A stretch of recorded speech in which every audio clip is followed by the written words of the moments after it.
I warned them once. The gate was closed. The signs were clear. Texas law says that's all the warning you need. They crossed anyway. I gave them 5 seconds to get off my land, and they chose not to. 5 minutes later, one man was face down in my dirt. Another was running for his life, and the sound that ended everything was my shotgun racking a shell. That's the way people tell it now, fast. Dramatic, like a movie clip made for a headline or some comment section. But let me tell you something, it didn't start with that sound. The truth started way quieter. Like, the kind of quiet you earn, not the kind you find. It was just past 7. Morning out here is something different. The world's not awake yet, you know? Out where I live, quiet is a privilege. You buy it with distance. Fences and old gravel roads no one uses unless they mean it. You build your life far enough from other folks' rules that you can finally hear yourself think again. That's what I was doing, feeding horses, checking fences, letting the day show up slow, just like always. Sun hanging low, gold spilling across the pasture, lazy as it gets. Had no clue a black SUV with no plates was already rolling toward my gate. Out here, a closed gate is about as plain as it gets. It's not a suggestion. It's a statement. Stop, ask, or turn around. And I had mine closed up the night before, just like I always do. Respect for the land, for the line. That morning, everything was just how I liked it. Boots wet from dew, coffee too hot, horses pushing for their breakfast, no one in a rush, no phone buzzing. Until I heard it. At first, I thought it was just a truck turning around, some lost city boy. But this sound was different. Tires grinding slow into the gravel. Not casual, not the rhythm of somebody who knows the land. The horses heard it, too. Heads up, ears pointed. Animals, they feel trouble coming before we do. That's when I knew. This wasn't a neighbor, wasn't a delivery, wasn't an accident. This was someone convinced they belonged somewhere they didn't. The SUV rolled through the mist, shiny paint. No plates, windows black as a thunderhead. Stopped at the gate, idling. Like it owned the place. Door opened. Guy with big shoulders, stiff posture. Walked up like he'd never been told no. Didn't look at the signs, just yanked the latch, swung the gate wide like it was owed to him. And just like that, the line was crossed. The SUV rolled in, stopped near the barn. 2 more guys got out, built like linebackers, shirts with patches trying hard to look official but fooling no one. Then a woman, maybe mid-40s, blonde bob, expensive boots still shining, sunglasses at 7 in the morning. She carried a tablet like it was a badge. I stepped forward. Made sure they saw me. Morning. You just opened a closed gate on private property. She smiled. Tight, professional, all business. We're here regarding a compliance issue. She kept walking. Didn't even slow down. We're authorized. That word just hung there, like she expected the earth to shake. I pointed at the gate. You had no permission to touch it. That's trespassing. One of the men chuckled. She lifted her tablet. Sir, your parcel falls within our designated visual influence buffer zone. We're here to conduct an exterior inspection. Visual influence buffer zone. Lord, the words people invent to make a simple line disappear. I told her no.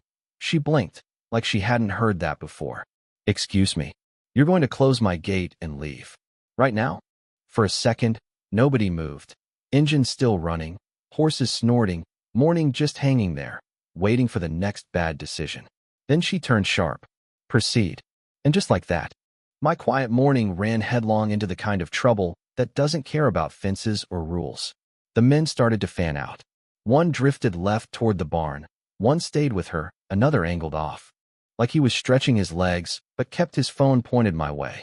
This wasn't an inspection. This was an intimidation play, and they wanted a reaction. I stayed on the porch, didn't step down. Nobody proceeds anywhere. You're done here. She didn't even look at me, just kept scrolling. Mr. Drake, we've received complaints about unauthorized structures and visual disruptions. Community? I said. You mean the houses half a mile away? She barely looked up. Silver Ranch is expanding. Phase 3 lots will have line of sight. Your parcel is in the buffer zone. I laughed once. My land isn't part of your HOA. Not now, not ever. The big guy by the barn turned and grinned. This inspection is happening.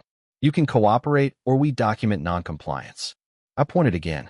You can document yourselves leaving. Her voice went icy. If you refuse cooperation, we escalate. Citations, code enforcement. even demolition of non-compliant structures. Demolition. She said it like she was ordering a sandwich. That's when one of the men started rattling my barn gate. Daisy, my mare, got spooked. Don't touch that, I warned. He smiled, did it harder. That was 3 warnings. I stepped off the porch, slow, steady. You're on private land. You opened a closed gate. That's 3 chances. She sighed like I was a stubborn child.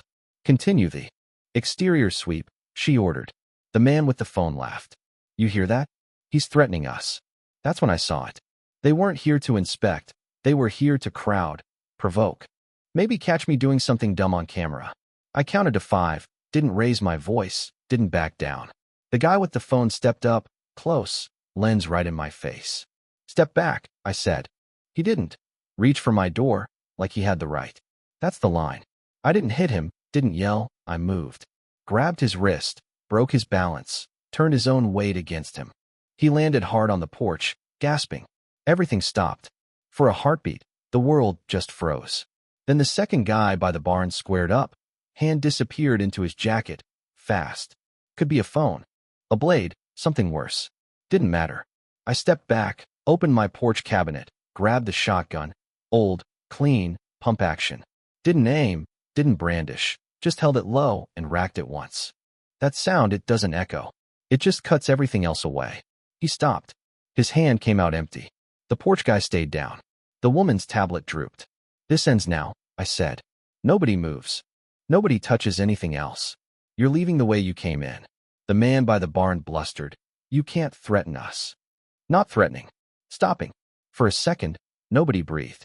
Then the driver panicked, sprinted for the SUV, doors slammed. Engine roared, gravel flying as they peeled out. The woman shrieked, pounded on the car as it sped off. That left her. The porch guy, Jeff, I learned later, and the big man. Help him, I said. They half-dragged, half-carried Jeff out, the woman blaming him for everything. Crawl if you have to. I'm not staying. They left through the open gate, didn't bother to close it. The SUV waited, doors slammed. They roared away. Karen, the woman, leaned out the window. You'll regret this. You have no idea who you're dealing with. I just said, you opened my gate. That's who you dealt with. I watched the dust settle, eased the shotgun down, locked it away, swung my gate closed with a final click. Then I called the sheriff. This is Russell Drake. Had a trespass situation. It's resolved, but I need it documented. The dispatcher said units were coming. I waited. When the cruisers pulled up, Bill Myers, solid guy, mid-40s, voice like River Stone, got out. Morning, Russ. Heard you had a situation. You could call it that. He took it all in. Porch, gate, barn, gravel, my face. Anybody hurt? 2 minor injuries. They left before you got here. Any shots fired? No, sir. You got footage? Yes. Gate cam, porch cam, barn cam. Just as we're about to review it. Here comes Karen, following the deputies, red-faced, tablet clutched, shouting. Arrest him. He assaulted my staff, brandished a firearm. Bill didn't turn, just said, Russ, pull up the video. We watched together, the trespass, the threats, the whole thing.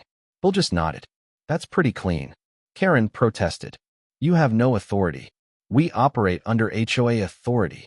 Is this Landon? Your HOA? Well, no, but then your authority ends at the fence line. County doesn't care about plans, only permission. Karen got madder, but Bill didn't blink. Ma'am, your team committed criminal trespass, attempted forced entry, ignored verbal warnings. Karen sputtered. You just wanted us to do your job for you, Bill said. And that was that. The medics hauled Jeff out. The woman didn't even look at him. Bill finished his report. Russ, I'm writing this as self-defense and trespass. Keep your cameras running. Folks like this don't quit easy. As the cruisers left and Karen's SUV tailed off, I looked at the empty drive. The land went quiet again. Not peaceful, just waiting. 3 days later, a certified envelope arrived. Legal threats, claims of assault, visual sabotage of community aesthetics. I almost laughed. But then I saw the still photo from my own security footage, me standing over Jeff, dust on his jacket. They wanted to turn the truth inside out. So I called Julia Rich, old friend, sharp as barbed wire, zero patience for bullies. She ran her own law firm now, Love cases that smelled like abuse of power. I sent her everything. By next day, she found it. The HOA had faked the zoning maps, manually redrawing boundaries in a third-party editor. They never had jurisdiction, never even close. Next thing I know, Karen's attorneys are stalling, the HOA's scrambling. That night, a camera caught an SUV rolling by, slow. Watching, reminding. Then Jeff shows up in person, looking beat up, tired, carrying a flash drive. It's all on here, he said. Texts, payments, voice memos, the emails where Karen orders them to apply pressure until he panics. And, worst of all, where she brags about faking the buffer zone. I asked, "You willing to testify?" He nodded. "If I don't, she'll destroy me anyway." I handed everything to Julia. "Don't send this to anyone else," she said. "We catch her lying under oath, not just on paper." Court day. Karen lied, swore up and down her authority was real.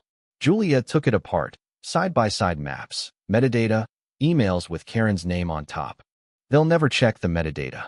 The video, uncut. Internal comms. Apply pressure. Make an example. Judge Mueller listened, then said the words that ended it. Perjury, fraud, trespass. Referred to the DA. "Mr. Drake, you had the right to defend your property." Court adjourned. Karen was done. The county suspended the HOA. Karen got fired. The audit found everything. Misused funds. Forged docs, all of it. Her house went up for foreclosure. She left town without fanfare. Jeff emailed once. "Thank you for not finishing it the way you could have. I chose right in the end." I didn't reply. Some things don't need words. Eventually, the neighbors formed a new group. No HOA, just folks paying for the road and minding their own business. Power was the problem, not the road. I had a big steel sign made. Armed, trained, private. Not for sale. Not in your HOA. Joe, the welder, laughed. "That ought to do it." I just nodded, listened to the wind, the horses, the quiet. People online still argue. Did I go too far? Not far enough? Was I right? Was I wrong? But they weren't there. All that matters is this. I warned them. They crossed a closed gate. They escalated. I stopped them. No rage, no revenge, just restraint and the law. The land didn't change. It just stayed mine. And sometimes, that's the strongest ending a story can have. So, let me ask you, where do you draw the line? Have you ever had to stand your ground against someone who thought rules didn't apply to them? Drop your story below, or tell me where you're watching from. Let's talk about what justice really means, and who gets to decide where your home begins and ends.